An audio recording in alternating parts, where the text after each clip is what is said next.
천마대제 정희웅 신무엽 장편소설 1권 제1장 서장.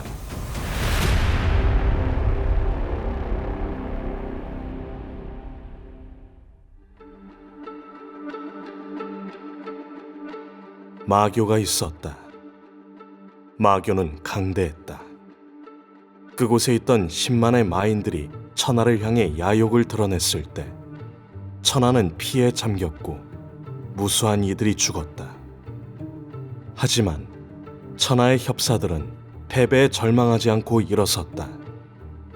그들은 힘을 모아 저항했고 조금씩 적의 무공을 파괴하며 잃었던 땅을 되찾고 잡혔던 동료들을 구출했다. 그리고 마침내 적의 본거지인 천산으로 결사들을 보내 그곳의 마인들과 대결하게 된다. 경천동지. 그 외에 말로 표현할 수 없는 처절한 싸움이 벌어지고 마침내 천마는 결사들을 이끌던 3인의 협사에 의해 죽음을 맞는다.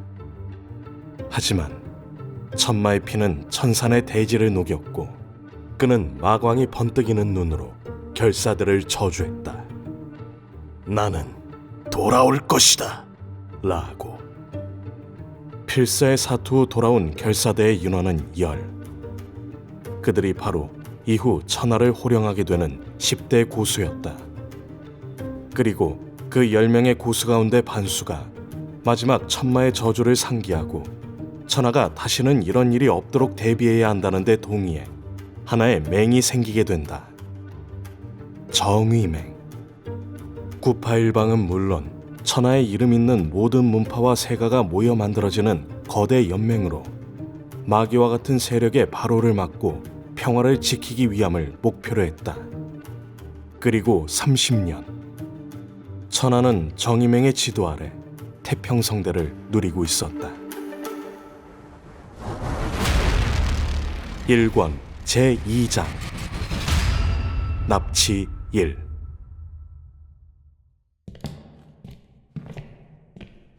뚜벅뚜벅. 어두운 복도가 소란스러운 발걸음으로 가득 찼다. 끼. 문이 열렸다. 열린 문을 통해 방 안의 모습이 드러났다. 그리고 문 앞에 선 것은 엄정한 차림을 한 무사 둘. 그들 사이에는 남루한 차림의 소년이 잡혀 있었다. 무사 둘은 그를 열린 방 안으로 내던졌다. 아이쿠! 쾅! 소년이 방 안에 갇히자마자 무사들은 문을 닫았다. 소년은 얼른 문에 매달려 고함쳤다. 뭐야! 약간은 어설픈 한어였다. 그의 외침에 대한 대답은 돌아오지 않았다. 저벅거리는 발자국 소리만이 들려왔다. 소년은 악을 썼다. 왜 날 여기 가두는 거야? 너희는 뭐하는 놈들이냐? 답은 여전히 없었다. 이 나쁜 놈들아! 갑자기 문의 창틈 사이로 막대기가 불쑥 들어왔다. 소년은 그걸 피할 수 없어서 목을 얻어맞았다. 목을 부여잡고 소년은 바닥을 굴렀다. 끔찍하게 아팠다. 소년을 이곳에 집어넣은 이들 외에 이곳을 관리하는 간수가 있었던 모양이다. 문의 창틈으로 짜증스러워하는 눈알 2개가 불쑥 나타나 그에게 경고했다. 죽고 싶지 않으면 조용히 있어! 소년은 이를 바득 깔았지만 지금은 침묵할 수밖에 없었다. 이런 상황에서 객기만을 내세우다간 정말 죽을 수 있다는 것을 알고 있다. 사실 상식을 따지자면 그가 이곳에 있는 것 자체가 이상한 일이다. 아무 잘못한 것도 없이 소년은 여기 끌려왔으니까. 침착하자. 소년은 심호흡을 쉬며 일단 초조함을 달랬다. 그리고 상황을 파악하기 위해 이곳에 있기까지 있었던 일을 하나하나 되짚었다. 소년의 이름은 김대군. 백두산 유역에서 사냥꾼으로 살아가고 있었다. 그가 있던 마을은 북부 개척도 중 생긴 마을 중 하나다. 당시에는 강압적인 진출과 이민으로 많은 원성이 있었지만 생활이 안정되면서 그런 목소리는 수그러들었고, 지금은 명나라에 가까운 것을 이용한 보따리 장사의 발달로 나름대로 안정적이고 부유하게 살아가고 있었다. 김대구는 거기서 사냥꾼으로 생계를 이어가던 아버지 김초동의 아들이었다. 그는 어렸을 때부터 체격이 좋고 사냥에 대한 배움이 빨라서 장차 호랑이를 잡고 그 가죽을 임금께 헌상할 대엽사가 될 거라 기대를 받고 있었다. 김대군도 그러한 기대에 응하기 위해 매일매일 아버지의 뒤를 따르면서 사냥의 기술을 익혔다. 사냥감의 냄새를 읽는 방법, 발자국을 읽는 방법, 눈에 띄지 않고 화살을 날릴 수 있는 위치를 찾는 방법. 모두 어려운 기술들이었지만 그는 정말 쉽게 그런 기술들을 익혔다. 그리고 김대군이 15살이 되었을 때 이미 아버지보다 그의 기술이 좋다는 말까지 나왔을 정도였다. 그러던 중 비극이 찾아왔다. 그의 아버지가 백두산 호랑이에게 물려 죽고 만 것이다. 그 충격에 어머니 역시 시름시름 앓다 죽고 말았다. 김대군은 이를 갈며 그 호랑이를 잡아 가죽을 벗기기로 맹세했다. 다른 사냥꾼들과 마을의 어른들은 그를 말렸다. 산군에게 물려 죽은 것은 어쩔 수 없다고. 하지만 대군은 포기하지 않았다. 산군? 그런 건 헛소리다. 그건 한갓 짐승에 지나지 않는 것이다. 대군은 하루하루 사냥 기술을 더욱 갈고 닦으며 상군을 잡을 날을 기다렸다. 그리고 마침내 잡았다. 덕분에 복수도 하고 아주 거대한 가죽도 얻을 수 있었다.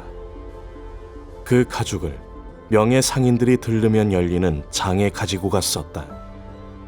가죽을 보이자 사고 싶다고 말한 명예 상인들은 줄을 설 것처럼 많이 있었다. 한데 가장 높은 가격을 부른 것은 그때까지 보지 못한 상인이었다. 사람들이 말하기를 이번에 백두산에서 영초를 얻기 위해 찾아온 이들로 본래 상인은 아니고 무리민인 것 같다고 했다. 무리민이면 어떻고 아니면 어떠랴.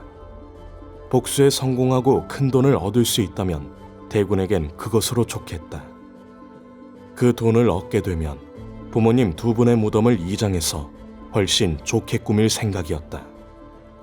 거래는 성공적으로 이뤄졌다. 명에서 쓰인다는 금원보 5을 받을 수 있었다.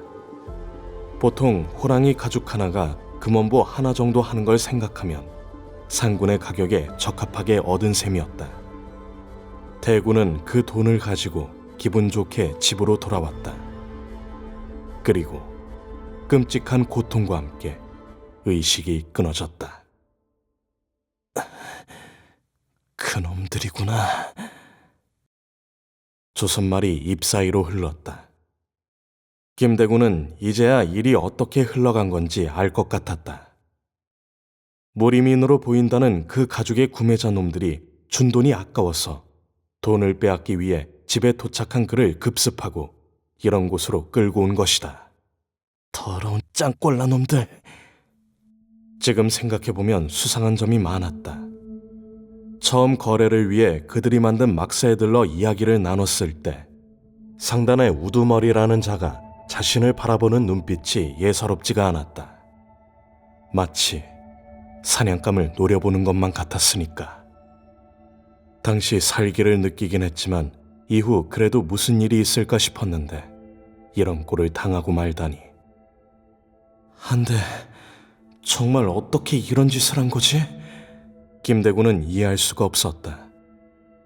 그는 사냥꾼이다. 산군을 잡은. 그의 이름이 앞으로 오래도록 일대에 전래되리라 생각될 만큼 그가 해낸 업적은 굉장하다. 그에 반해 인간은 평소 김대군이 상대하던 맹수들에 비하면 하찮은 존재들이다. 한데 얻어맞을 때까지 전혀 눈치를 채지 못했다. 정말 이해하기 힘든 일이었다. 그때 문득 떠오르는 말이 있었다. 무리민. 무리민인 것 같다고 했었지. 들은 적이 있었다. 그들은 하늘을 날고 바위를 한 손으로 부순다고 했다. 시장에서 재담으로 먹고 사는 이들이 아이들을 홀리는 이야기를 하면 항상 나오는 것이 바로 그들에 대한 이야기였다. 대군도 무리민에 대한 이야기를 아주 좋아했지만 점차 나이가 들면서 환상의 존재로만 생각했었다. 하지만 그 무리민은 명과 거래를 자주 하는 마을 사람들의 이야기로는 꼭 거짓말은 아니라고 했다.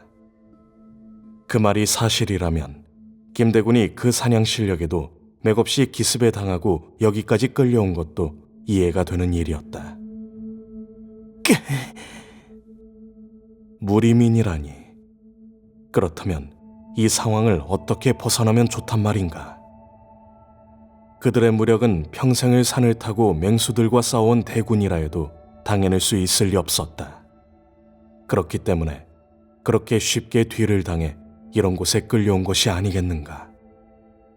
하지만 대군은 공포에 빠져 자포자기하지 않았다. 사냥꾼은 항상 위험과 싸운다. 호랑이에 물려가도 정신만 차리면 산다는 것이 그들을 기원으로 둔 말일 정도다. 실제로 어떤 상황에서도 냉정을 잃지 않는 것은 사냥에 성공하고 생명을 지키는데 가장 중요한 조건이다. 김대군은 일단 이 장소에 대해 파악하는 것이 필요하다고 생각했다. 여긴 어디지? 자리에서 일어나 주변을 살폈다. 돌로 된 사면이 주변을 막고 있는 평범한 감옥이었다. 혹시 탈출에 사용할 수 있는 부서진 구역 같은 것이 없는지 손가락으로 통통 벽을 두드려 봤다. 하지만 꽉 찬 소리밖에 돌아오지 않았다. 젠장! 시간을 들여 감옥을 부수고 탈출하려는 계획은 포기할 수밖에 없을 것 같았다. 그렇다면 이곳을 관리하고 있는 간수의 방심을 노려서 어떻게 밖으로 나갈 수 있도록 하는 수밖에 없었다. 한데 왜 나를 납치한 거지? 처음에는 금원보 때문일 거라고 생각했다. 금원보 5. 그것은 사람의 인생을 바꾸어 놓기에도 충분할 정도로 큰 돈이다. 하지만 곰곰이 생각해보니 그렇지가 않았다. 일단 금원보가 목적이었으면 그대로 돈을 빼앗아 가든가 대군을 죽였을 것이다. 그쪽이 훨씬 깔끔하고 쉽다. 굳이 이런 곳에 잡아와서 가둬둘 이유가 없었다. 그런데 잡아와서 이런 곳에 가뒀다는 것은 무언가 목적이 있다는 것이다. 그러면 적어도 당장 살해당할 위험은 없는 셈이군. 살아있으면 기회는 있다. 그렇게 생각하니 마음이 한층 진정됐다. 그러나 당장은 여기까지가 한계였다. 살아남고 이곳에서 빠져나가기 위해서는 좀 더 많은 정보가 필요했다.